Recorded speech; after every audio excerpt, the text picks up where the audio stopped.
Hi, everyone. I am Tiffany Standard, founder and CEO of Stimulus Inc. and the organizer of the Supply and Demand events, the real cost of doing business. This is an amazing series of events designed to help founders navigate supply chain issues, discuss industry trends, and build better business relationships. And I really started these events for Black and Brown women to really lift their voices on subject matters they are never really asked to speak on, understanding margins, understanding how to get into someone's supply chain, understanding the process of supplier diversity, understanding from building a software product to a physical product, understanding your supply chain, whether it's local or national, really just understanding those different items when it comes to really scaling and growing your business. So excited to kick off the 2022 series of events with amazing speakers speaking on those different items and really elevating people's voices in this subject and really highlighting what is the real cost of doing business. And we started these events in 2021 with amazing speakers from blockchain to hair products to retail, and excited to really bring it back and welcome our first guest to really kick off this series of supply and demand and touch on how to really digitize procurement to develop a world-class supplier experience, and really focusing on, much like a consumer experience, suppliers want to have a good experience with their buyers. They want to have long-lasting relationships with them. They want to learn how to build relationships with them. So I'm excited to welcome our first guest, Shaunté Robinson. She is the Vice President at JPMorgan Chase & Co. Welcome. Thank you. Thanks for having me. Excited to have you here. We've had many conversation over the last few weeks through an introduction from a mutual friend. So I'm excited to continue the conversation. Yeah, I was just gonna say we just met maybe 2 months ago, and our first conversation was, I think, supposed to be just a half hour, but we ended going up longer than an hour. So, Right. very, very happy to be here. One, you are doing great things with stimulus, and I see one the opportunity set for your business to continue to grow around this topic and this experience for your consumers. But super proud of you. Glad we met. We have to thank Raymond for the introduction. Yes. But again, happy to be here. Yeah, same. So happy we met, especially when you speak to someone, you schedule a quick meeting and you end up speaking over, that means you have a lot to say and a lot in common. So I'm always happy for amazing introduction to amazing women that, that can turn into, partners on things, friends, folks that we can connect with in different cities, and then of course, business collaborations, as we're both doing amazing work within, our company. So I would love to have you introduce, what you're doing at JP Morgan, and go deeper into your role at JP Morgan Chase & Co. Yeah, no, I'm super excited about one, this opportunity that was presented to me a couple years ago. I joined the firm 4 years ago from a prior financial institution. And, when I walked in, I knew that there was a difference right away.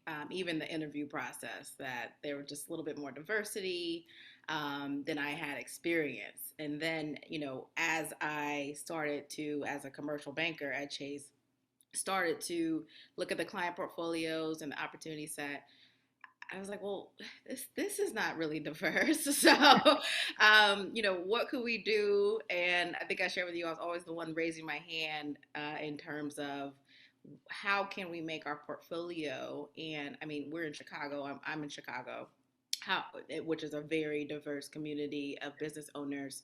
And I said, how can we make this more inclusive? And so I guess, someone's ears were ringing. And my leader, Fred Royal, joined the firm shortly after I did. And his intention was to start a program and now a team focused around this. So I am the Midwest head of our diverse women and veteran owned businesses strategy. We are now in 21 cities with 21 bankers. I lead the Midwest, and we have 4 bankers in St. Louis, Michigan, Cleveland, Ohio, and now our newest addition is in St. Louis. So our goal is, of course, we can provide traditional banking and treasury services to our clients, but it's to be the additive, right? And help them, one, navigate the bank. It's a big bank, so help them navigate the firm for all of their needs, but also think outside the box a little bit and provide different resources for their different business cycles. I hear often that, oh, I went to Chase and I got turned down from a credit opportunity, and I understand. We have some rigorous credit standards, and that's mostly due to regulations. But there also needs to be a conversation around that, and how can we help develop your business to meet that credit profile? And it's through coaching, mentoring, education, and so that's how we're supporting diverse businesses. No, remember in our first conversation, I was like, hey, I was thinking of changing banks. And I was like, you know what? I've been seeing Chase, I'm in Philadelphia, pop up on every corner in Philadelphia for the last maybe 2 or 3 years now. So now I'm like, okay, I'm seeing them more. I'm having that interaction with Chase Bank compared to other banks that I've been a part of in the bank that I'm currently with now. So, and I see that interaction. I see them trying to help folks understand how to work better with the bank, how to really utilize the bank. And we saw that a lot through COVID, where if you did not have a good relationship with your bank, getting a PPP loan was a terrible experience. And because of the bank that I was currently with, we actually ended up going through a CDFI to get the PPP loan because it was just really difficult to work with our bank. So I saw banks like Chase step up and it really helped folks go through the process, and understanding like, hey, you really want a really good relationship with your bank, especially if it's for your business, because if anything happens, God forbid, something like COVID happens again in that way where stuff shut down and you need that extra money, you want to be able to call upon someone quickly to walk you through the process. Yeah, absolutely. And, you know, you would think that this is something that all financial institutions just would do naturally. I And I think. think it's taken some time to fully understand that. And I'm glad, folks like my team, my manager, and myself, after having that experience working with business owners, that some are coming in at different levels of experience, some are owner operators and may not understand the financial aspect, so helping them through that process is key. Yeah. And now they're look at your bank going forward like, hey, I want to make sure that I have this relationship and I can work with you in all aspects of my growth, right? This the size we are now to where we're going in the future. So I'm really excited to see more of that with banks going forward and made banks step up over the last 2, 3 years. So I think it was, the pro and con of a lot of stuff that happened. So the title of this, session is Digitizing Procurement to Develop a World-Class Supplier Experience. And I want to break down, what it means to be in procurement, understand procurement and sourcing, because sometimes the smaller businesses, they're big words, but they really aren't, right? So when you're a smaller business, you're just calling it spend, you're spending, you're searching first to say, hey, what company I want to work with and spend with, and then you make the purchase.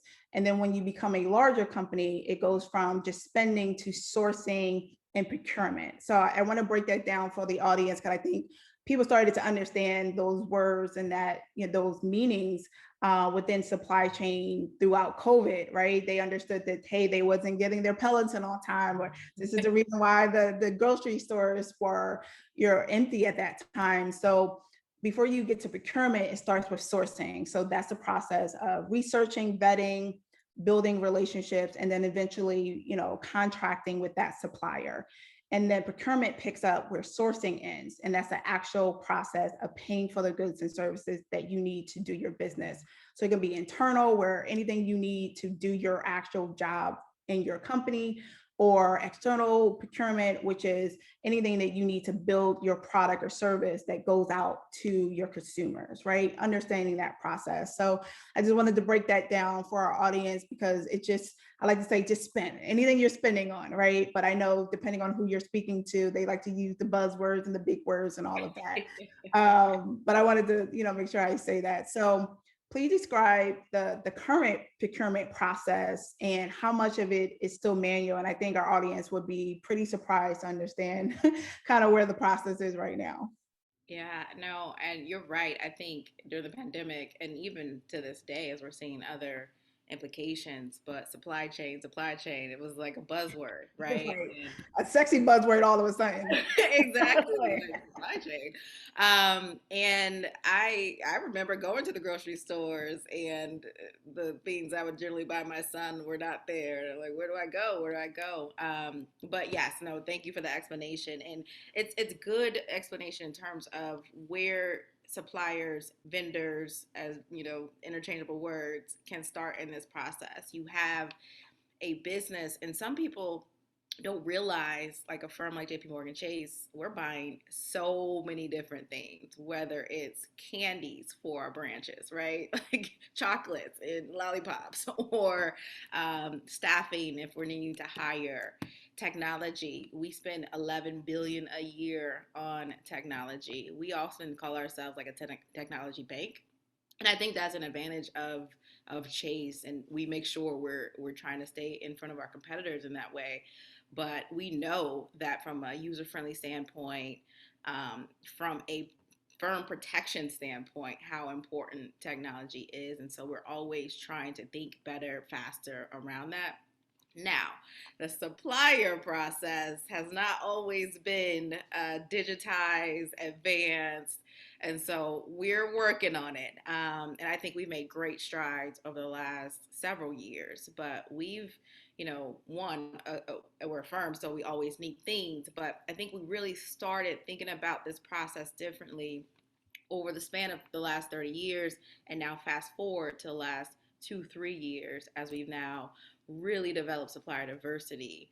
And then it's confusing. You go to the website, people don't really understand how to do it, so I'll try to break it down a little bit. So the traditional path has always been an RFP process, like request for proposal. So you're thinking, all right, I'm an accounting firm, and I know that JP Morgan Chase does need some external or third party auditing um, processes that they can utilize. So I would generally submit an RFP. I would go to the supply chain or procurement, www.chase.com, procurement, or however you find it. I don't have the exact website. And there is a link that you can request for a proposal to work with us. Now, I've spoken to many different vendors and the folks that want to be vendors, and that has not traditionally been the best process.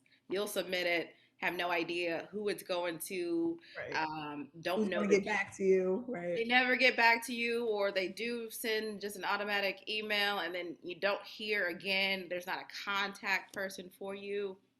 And so, and then even, if you get declined and kind of go through the process, there's not like a real explanation as to why or if there will be a future opportunity. So that's something that we definitely tried to enhance. And I'll take a step back. We joined the $1 billion roundtable, and this is a little bit on supply diversity, but we joined the $1 billion roundtable, I think, in 2019. This is 28 Fortune 500 companies that have committed to do $1 billion in spend. We're still trying to get there. So we did 2.7 billion last year. Some of the folks in the roundtable do 15, 17 billion annually. And so through all of these efforts, we're trying to also now digitize the process. So you can now, there's two kind of ways. You can still go to our website, and that's gotten better, by the way. You could go through our website, you can still submit an RFP, but then there's a different approach. You'll generally get an automatic email, and then they go through an initial vetting process. And that could be anywhere from about 2 to 3 weeks. There's nothing you really need to submit at that time other than name of the business, industry, generally size of your business, and location. And then from there, our teams, and we have teams here in the US and globally that are reviewing these intakes. And that process will say, like I said, 2 to 3 weeks. If they feel that there's an opportunity in some of our spend categories, and I'll go through the spend categories quickly too. So we spend in technology, we spend in professional services, so like auditing and recruiting. We spend in marketing and comms. We spend in global real estate, loan services if we have to go through the collection process, which we hope we don't have to, Right. um, or property inspections if we're going to lend on a mortgage. Then global security, I have a great example that I'll say for later on global security and a fantastic firm that has now an opportunity with us, and then travel and entertainment. So based off of those spin categories, we'll assess the current environment, and where we can now then add, a tier one or tier two supplier to the program. That's great. And one more thing I'll add to the process. And so now I mentioned we have enhancements, and we know that our bankers across the country, across the globe, are encountering different companies during their prospecting efforts or existing clients. And they may have a client that may fit into one of these categories. So our banker can send a referral for on behalf of that client or prospect to get into the system. No, that sounds amazing. So it seems like once they actually submit, like compared to before, they would kind of sit there and kind of wait and hope for someone to get back to them. And then now you have Right. different hope and pray that within this year, 12 months, that someone will respond and say, hey, we're looking to purchase this. But now you have groups of people that are going through that process that can be under different categories, from travel to entertainment to technology. So as soon as that intake come, they will be put in a list and then reach out directly through email from that team, and Yes. then submit a RFP or proposal or something like that for the part of the process. Yes. So once they do get a reach back, and after that 2 to 3 weeks, if there isn't an opportunity, we will let the business know as well. Oh, that's Um, great. See, that's the always the part that's missing. That's the like, hey, we don't have something for you right now, but we're also in the process of planning out our fiscal year. So yes. that's amazing. Yes, and and we generally say there's a couple different categories. We may not have an opportunity for you in the next 6 months, or we may not have an opportunity for you in the next 18 months. And so you kind of know, and the reason that is because we have an existing contract holder, right? That may have just been onboarded, and we want to see them succeed and be great for the firm too. Got it. So once you do get that call back, that's when the additional information is now requested. Financials may be presented, different plans depending on that spend category. Like sometimes it's a capability statement, right? I'm Gotta capable. update that later too. That's a whole nother conversation. 'Cause, we've been having capability statements for too long. And a lot of newer startups, they don't even do capability statements, but that's we can talk about that later. Yes, yes. And that really kind of helps our supplier teams kind of focus, because you may be based in LA, but you do have a product that or service that can be utilized in different parts of the bank, across the country or across our footprint. And we know that, okay, for that 6 month, 18-month time frame, well, LA is kind of tied up for all of that. However, we're expanding into Florida, or we're expanding into Philly, right? And so now we'll need that service there. And so from there, we do a deeper analysis. That's where now you're in the portal, right? So you are in that digitized Right. space within our systems, and we will then allocate your business based off of timing, size, all those things. And I'll kind of quickly break down tier one and tier two. So tier one is generally the largest kind of spenders, or larger categories that we spend with, right, or companies. Tier two is generally smaller contracts. Some may start out in like a pilot program with us to see how things go, and then they can kind of officially be a supplier. And as we continue to spend with that supplier, you can kind of Go grow. up to each tier Yeah. one. That's Hmm. awesome. So have you done contracts, as you mentioned earlier, where you have the folks that just get the initial contract, the tier one? Have you done where tier two has gotten the same contract, but maybe 20% of it or 10% of it, giving them that opportunity to grow quickly and work directly with you under that contract? Yes, absolutely. I mean, and then there's tier one, and we'll dig a little bit into this later too. But tier one and some of our largest suppliers of the firm, understand what we're doing, they may be doing it too, Right. right? So they want to create opportunities for smaller businesses, and they oftentimes will kind of mentor that contract and say, hey, you know, 5% of the spend can go to this company, whether a recommendation from them or a recommendation from us. Right. And that's how we, you know, have that tier one, tier two kind of branded relationship. Cool. I love that. So it seemed like you're getting to creating that world-class supplier experience, but what would that look like if all was well and you build out everything that you wanted to do? What would be a world-class supplier experience for your suppliers, either current or even folks that are considering to work with you? Yeah, I think it really, I think for both sides, it really falls on communication. And that's with every aspect of our lives, Sure. right? But in this space, it really is important because let's say an example of a not so world class experience where we talked about supply chain issues. We talked about just some of the headwinds that companies have faced over the last 2 years. So let's say they're a contract holder of Chase and they're not communicating some of these things, right, that could prevent them from being successful in this contract. And we start seeing the cracks Right. or the challenges, you know, that is where, you know, if earlier on communicated, we can reassess, reevaluate, and readjust, right? Mhm. So, quick example, and I'm making this one up, but let's just say, you know, the candy example, right? You know, I'm now supplying candies to the 100 branches across Chase's footprint. But now I'm having supply chain issues and can't get the sugar or whatever ingredient that is going in my candy, or maybe it's the wrappers or whatever it may be. And so now Chase has said, hey, I spent, you know, $500,000 on these candies, but I'm only getting delivered $100,000 worth. Where are we at? It's just, it's not a good relationship at that point. But communication could have led to Chase saying, well, we already had kind of a backup. Let's see if we can get them in this to fulfill this in the meantime. And that doesn't mean you're going to lose your contract, right? But it's just to make sure things continue to run smoothly for the bank, right? And that's what we ultimately want for our client experience, for our clients. And so, again, communication, communication. And the best, like the world class experience of that is another example, a company growing really, really fast.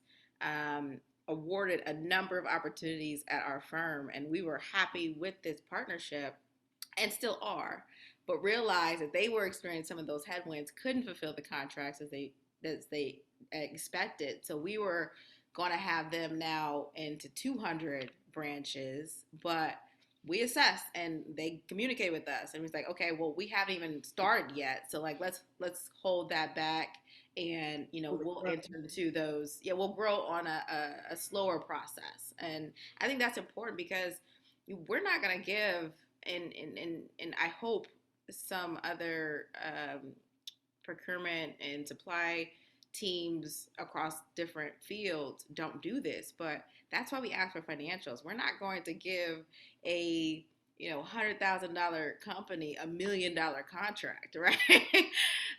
um, with the expectation that you won't be able to probably meet some of those things, and you're going to be working 24 hours a day trying to do that because you may be excited it's Chase and we called and we have an opportunity That's and we want to pay you. But, you know, from your standpoint in the supplier seat, and then from our standpoint, we want to marry up that relationship and make it work for everyone involved. No, you brought up some great points. I think it's that thinking that you're going to lose the contract, they're going to get someone else, Mhm. and communication works on both ends, right? It's understanding like everybody's having issues right now in supply chain, especially, Mhm. and is there a way to partner, or you can suggest a partner that's maybe you selected them over another company, and one could be a tier one could be a tier two, and they Yeah. can come together and actually have this contract. But I think depending on who got the contract first, or even just as their first chance of working with JP Morgan, it's like you're nervous, right? You finally got that call, you want to be in there, you want to work with you guys, and you don't know if you can, and not because of you, but just what's happening around you.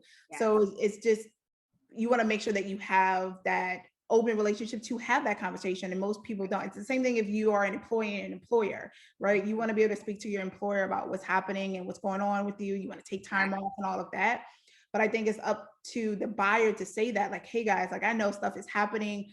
Give me that, that heads up that you can't fulfill this candy order in 200 stores, but you could do it in 100, and then we can get to another 100. So I think it's saying it up front and giving the supplier, especially if they're smaller, the comfortability, say, okay, I can be honest with you. I don't have to, like, let me call upon 20 other people to, like, to make this happen. Because at the end of the day, that's kind of what you're doing anyway. Like, you're building the plan as you're flying. If you're building software, Yes. you say you have 200 orders, but you got 50, but you're going to get it done in like a week before the order. Like, there's a lot of behind the scenes. You're kind of going crazy. So it's always that behind the scenes thing that you're doing to fulfill it, and then hope and pray that it goes well. But sometimes with supply chain issues, you can't really play around with that because you can't stop it, unfortunately. So I think it's a little bit different compared to the past years, where you're kind of just like, you'll figure it out once you get the contract. But now you can't really do that with supply chain issues. You have to have a plan and a backup plan, and sometimes Right. another backup plan, Right. to make. I mean, it's a crazy environment we're in for so many different reasons, and it's good to just be prepared. Yeah. And I guess around how that world class experience, I also want to note that you'll typically have a sourcing manager as you come on board as a supplier. Right. Make sure you raise your hand and ask to meet with other folks on the team, right? Like, I think that's so important because we rely on one sourcing manager. That sourcing manager could get promoted, could, move to a whole different role. And now you're kind of starting at ground zero, and trying to figure out and build a relationship with a new sourcing manager. So I always say work your way up as much as you can, particularly in that sourcing department, procurement department at a firm, and say, hey, I would like to meet your boss, or your colleagues, or hey, I might think about this other space that's not really directly aligned with my core business, but can I talk to someone else in your procurement team that focuses on that? So now you have 5 different contacts that you can hopefully not escalate, like if there's an escalation issue, but if you need to, right now you have someone there that is part of the team that knows your business, knows who you are, and you can rely on them.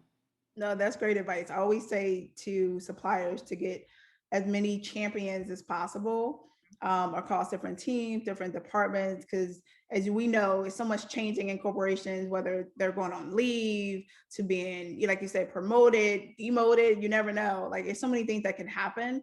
And if you only have that one relationship, then you're kind of starting over each relationship each time. And I've learned that years of just working in vendor management, where I'm like, hey, I've done so much work with you. You don't know all the work I've done. And like, oh, well, this person left. So that information left with them, basically. So that's not good either.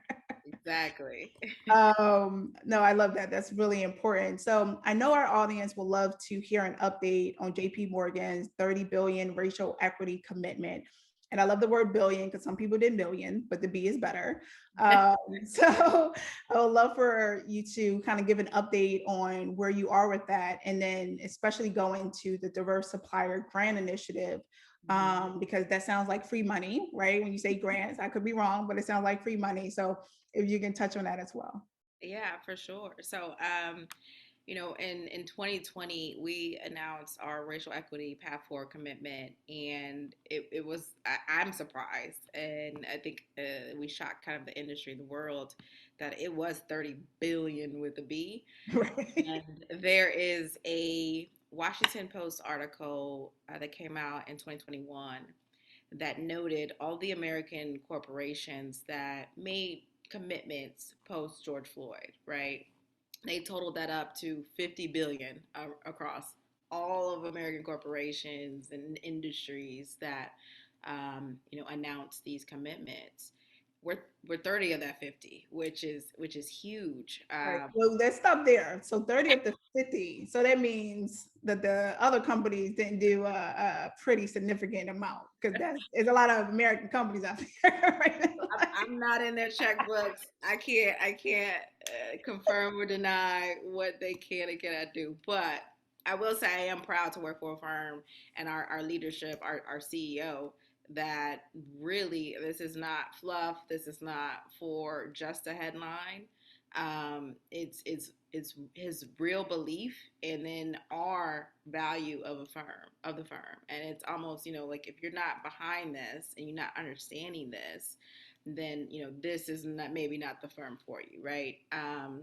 And so, and I want to break it down too, because people say, okay, 30 billion, you just wrote a check to, a nonprofit organization and they had a blast. But Right. Yeah, I wish one nonprofit would get $30 million. Like, we would solve some problems out here. That right. would be a lot. So no, this was not, just a simple tax write-off. This was, we were really strategic about it. And there's four different pillars. And so the first is affordable housing. And I was a little taken aback around one, that this was a part of the pillar, but now I fully get it.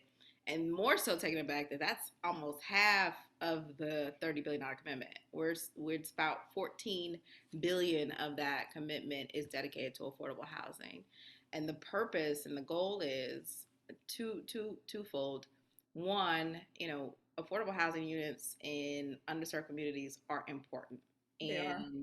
and we've seen those that are run down, and the quality of life for those residents, they need to be in affordable housing units. So why are we making an environment where they're second class citizens? And so we're working with contractors and local municipalities to create new affordable housing units that can meet code and are modernized, and so that as neighborhoods change and different things happen. Right. I'm not going to use a G word, but Right. uh, Right. but it makes it so that some of these people can't live in the neighborhoods that they've come from and lived and their families lived in. So we wanted to be intentional about that.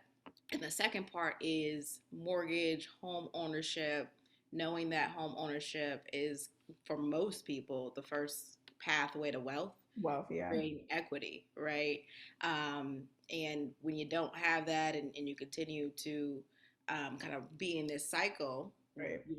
there's no way out for Yeah. that. And And it's the so, first thing you're able to will to future generations, right? You can put into a yeah, will as an asset that hopefully this is a house that can continue to your kids and grandkids and great grandkids, and know that they always at least have a house in their family. So yes, yes, and yes. And so we've helped in terms of down payment assistance, either helping with the down payment or coaching folks through that process, like the application process. What do all these documents mean? We've staffed up like a full-on affordable housing team that is dedicated to that and supporting our most underserved communities in the country. awesome. The second, what we call pillar, a part of the $30 billion path forward commitment is my team, essentially, and in setting up diverse businesses, diverse women, veteran-owned businesses, community impact banking, and realizing like it takes a village, right, Right. to create an impact. And so I'm focused generally on like this commercial banking space, and that's larger companies, generally around like 20 million. But there's so much that needs to be done before a company gets to 20 million. And Yes, a lot. I mean, it right. takes forever just to get to a million first. So you got to start there. So yeah. So we have created what we call minority entrepreneur consultants, and they are, I think they're almost close to 30 different cities, and some of the largest cities and most diverse cities in the country. They're really from startup to about 2 million. Their goal is to mentor and coach. And knowing that is, a lot of people think I just need a loan, I just need a loan. Well, maybe you need to just adjust processes or this or that, or maybe you do need a loan and we can introduce you to a CDFI, or a MDI, or to us, right? But we're trying to get you prepared and ready to continue to scale your business. And so that is a part of our second pillar. And also, I mean, this kind of diverse businesses focus is also on supplier diversity and creating opportunities I mentioned we did 2.7 billion in spend on diverse suppliers. We now have an incremental spend of 750 million across the next 5 years, particularly just for Black and Latinx suppliers. Got So it. it's we see that it's transformative when we have conversations with clients. They're like, "Wait, what are you guys doing? How are you doing it? Like this is amazing." And that's what's been the most rewarding for me because I've always kind of worn a banker hat, working on all different types of banking relationships, and to see the value and how this really is impactful and we really are helping the communities that we're working and living in, like it's huge. And then I'll quickly go through the other two. The third pillar is focused on financial health and literacy. So we have now community managers across 150 community managers were hired just in the last 2 years, and these community managers are in those most diverse cities: Chicago, Detroit, Harlem, Philly. um, Really? Don't forget us. Sometimes they forget us in this. I know, and the goal is to rebuild trust with our communities. We hear that people will put their money under a mattress before they give it to Chase, or we hear that you know many folks will go to payday lenders and cash or currency exchanges, and like the value of what your paycheck can do at a financial institution versus some of those alternative sources, educating about that. And another thing that they do that's really cool, all this is free of charge. They do whole workshops, they do all kinds of things. Another cool thing they did for one of my clients is the CEO said, "Hey, I'm trying to get all my clients or my employees on direct deposit. Like, do you guys have any advice around that?" And our Mm, community managers will go out to your business and speak to the employees, have right. full on presentation of those differences, right? Of That's important. now you can have the money deposited into your account first thing Friday morning. You wake up, it's there, right? Right. And that was huge because I think they had like less than 60% were on direct deposit, move that needle to like 80+%. Right. So Was it because they didn't want to pay the fees, or they just wasn't sure they, about the process, or? yeah, I'm not sure about the process. Thought there were fees, thought there would be additional taxes if they went that route. Like, there's no taxes involved in direct deposit. So, there's our fees associated with currency exchanges. So, just outlining that and explaining that it really falls on education, like seriously. And then the last part of the pillar is focus on us. But we said, like, we can't talk about all these things, what we're doing, how we're doing it, if we're not being inclusive and having diversity and opportunity for diverse employees. And so we've always had like resource groups. There's different resource groups based off of ethnicity or interest, but they've doubled down and like the programming, the content. I mean, we talked about first time homeowner assistance. They're doing that for employees.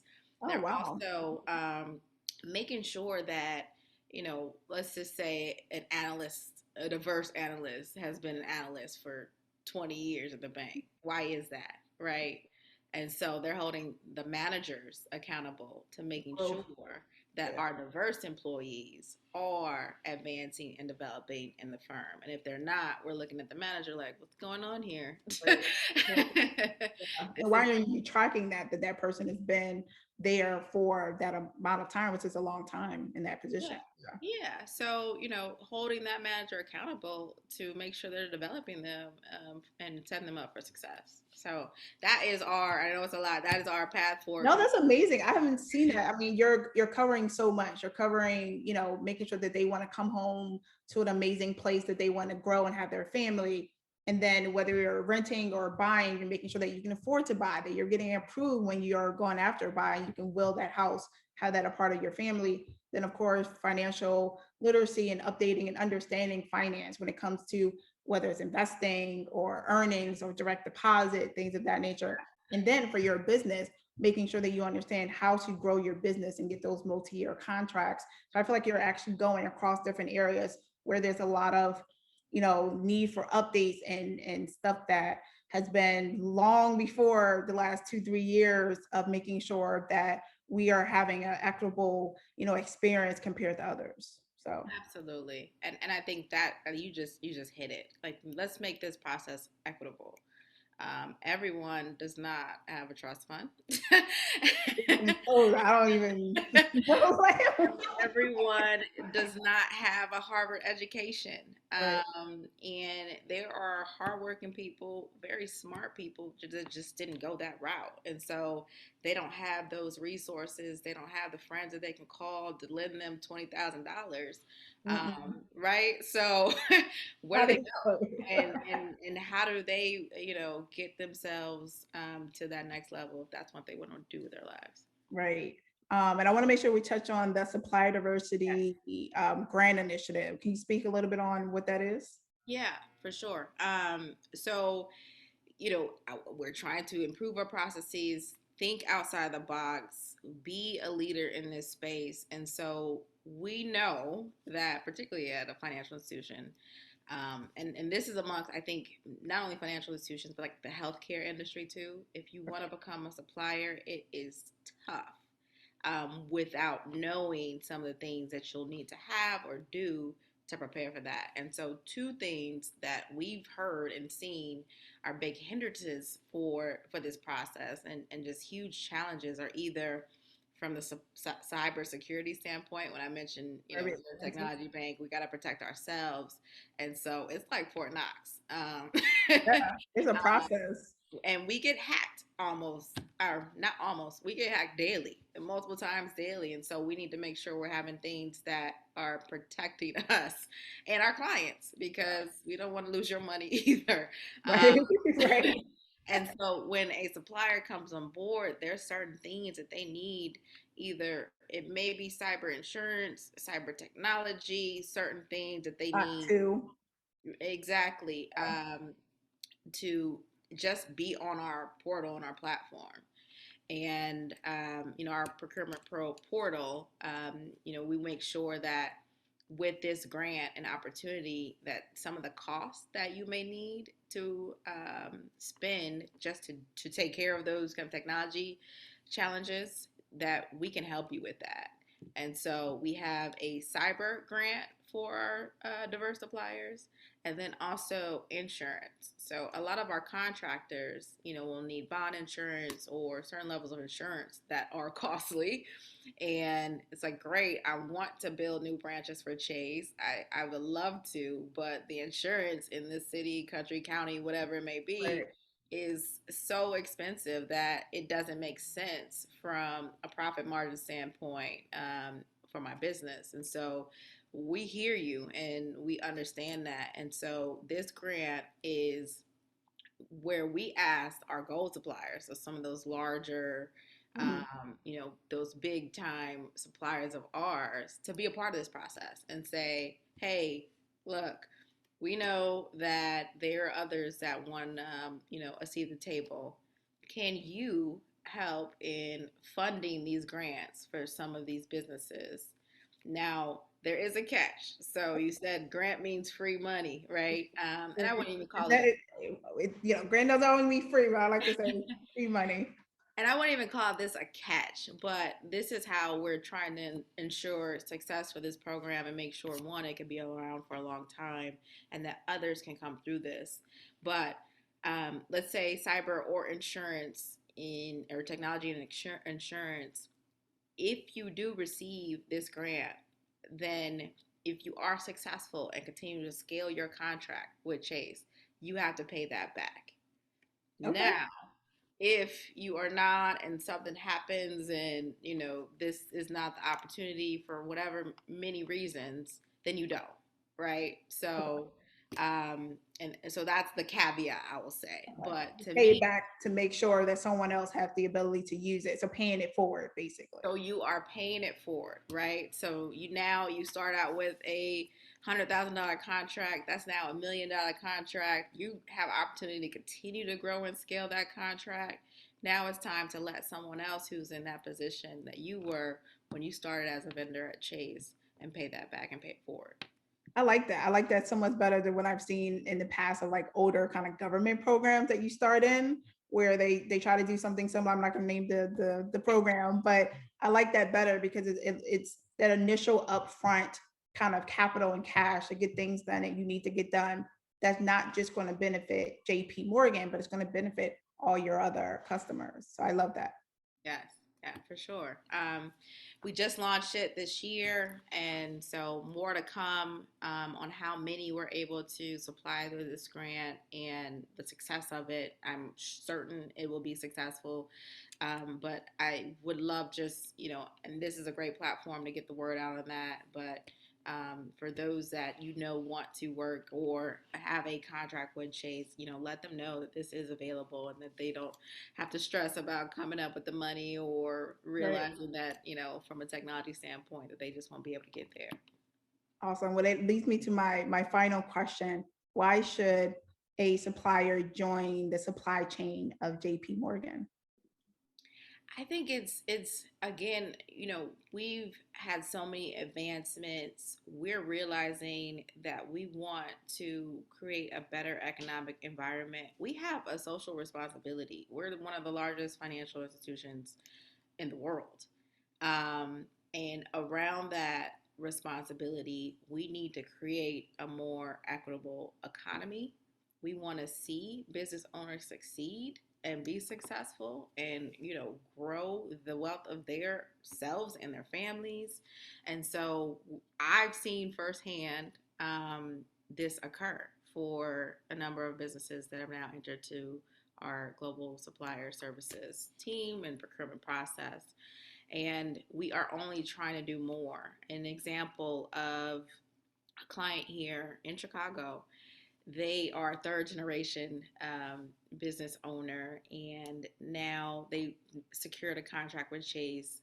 We just got word that we're trying to do 20 million with them this year, right? We did about 10 last year. Like, we're almost doubling it, like, on a yearly basis. That is huge, right? One, they're doing a great job, and we love the services that they're providing. But like, let's continue to get these businesses to the commercial bank, right? Because there's not a lot of diverse businesses that can get to that 20 million, up to that 100 million, up to kind of IPO and $1 billion, right? So these businesses are making strides and creating pathways for others to follow. And we hope that we can just play, a small role in that. One, in terms of education, making sure we're creating opportunities, but also just trying to level the playing field. Awesome. I love that. Thank you so much. We're speaking to Shaunté Robinson, Vice President at JPMorgan Chase and Co.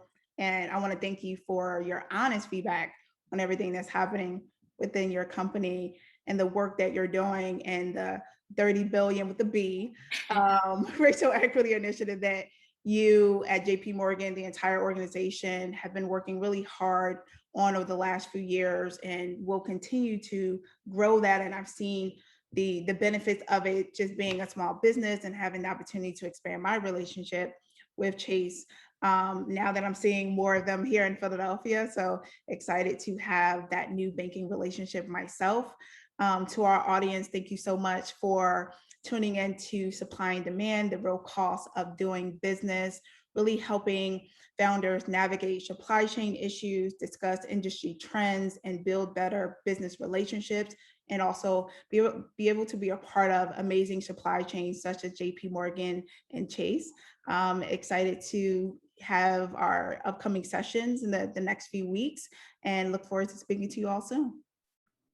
Thanks for having me.